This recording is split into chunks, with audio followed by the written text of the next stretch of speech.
Saudaraku, pemanfaatan dana oleh Sabda Ahesa untuk proyek renovasi rumah menghasilkan tuntutan dari Wulan Guritno.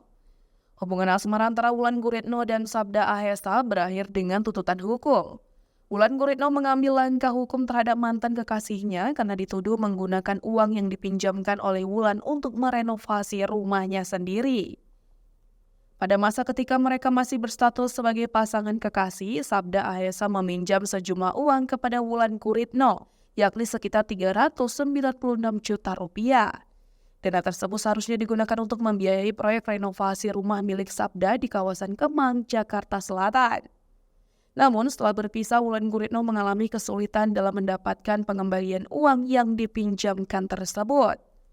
Akibatnya Wulan memutuskan untuk mengambil langkah hukum dan mengajukan gugatan terhadap Sabda Ahesa. Gugatan diajukan melalui kuasa hukum Wulan Guritno pada tanggal 7 Februari 2024 di Pengadilan Negeri Jakarta Selatan. Dalam gugatan tersebut, Sabda Ahesa diminta untuk mengembalikan jumlah uang pinjaman renovasi rumah, yakni sebesar 396 juta rupiah dan juga diminta membayar ganti rugi sejumlah 100 juta rupiah.